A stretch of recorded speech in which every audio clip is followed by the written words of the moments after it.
Good after morning, afternoon, after evening, fellow lovers of Christ.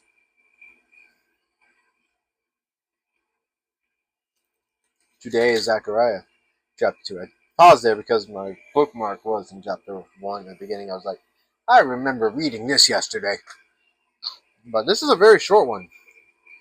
Like I said yesterday, a lot of the chapters in this one, though there are 10, oh no, 14, all of them are very short. Like 2 very short, 3 very short, 4 very short, 5 very short, 6 pretty short, 7 very short, 8 short. Ooh, wait, 8. 10 looks about average. 11 looks pretty good, long-ish. 8's not that short. 9, it's a page and a half. 10, 13. Yeah, they're all relatively short, especially compared to Isaiah.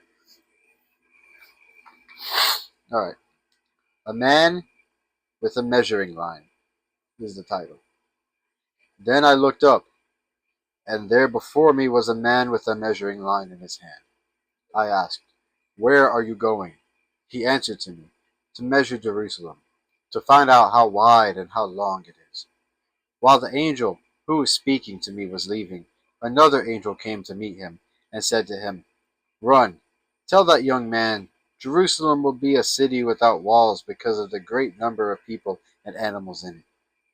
And I myself will be a wall of fire around it, declares the Lord, and I will be its glory within. Come, come, flee from the land of the north, declares the Lord, for I have stretched you to the four winds of heaven, declares the Lord. Come, Zion, escape, you who live in daughter Babylon. For this is what the Lord Almighty says: After the glorious one has sent me against the nations that have plundered you.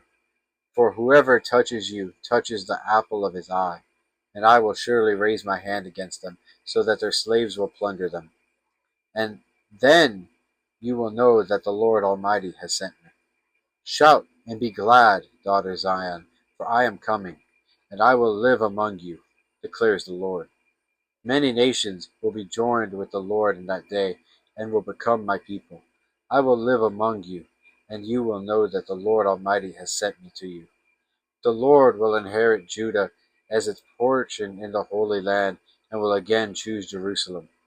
Be still before the Lord, all mankind, because he has roused himself from his holy dwelling. So, let me go back just a little bit. Shout and be glad, daughter Zion, for I am coming, and I will live among you, declares the Lord.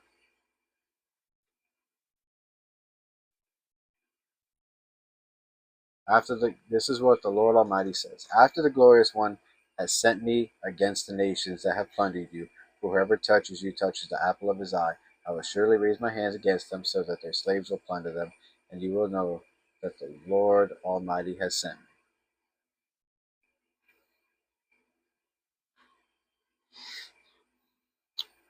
Chapter 10, or verse 10, chapter 2, verse 10.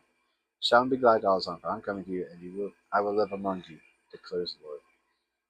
This is the Old Testament. So this is the Torah,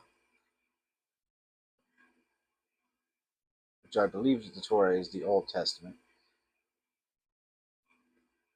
Laws in the books of Moses and the prophets.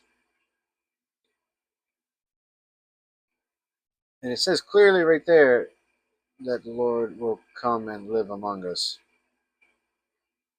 But yet many still reject Jesus. And many, even in Jesus' time, the what are they called? The Pharisees and Sadducees. They argued that the Sadducees argued that there was not going to be a resurrection, that God wasn't going to come, even though it says clearly there,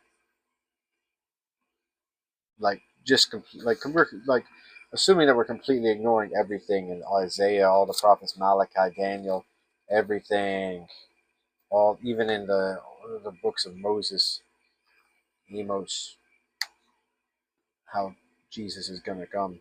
It literally says clearly there, and yet people still reject it. It's just,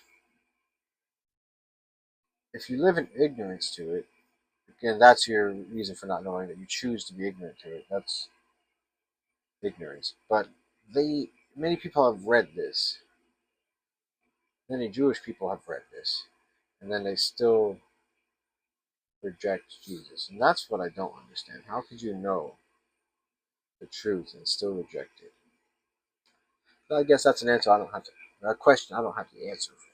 But anyway, tomorrow will be clean garments for the high priest. Chapter 3. Love y'all. Have a great night. God be with you always. In Jesus' loving name. Amen.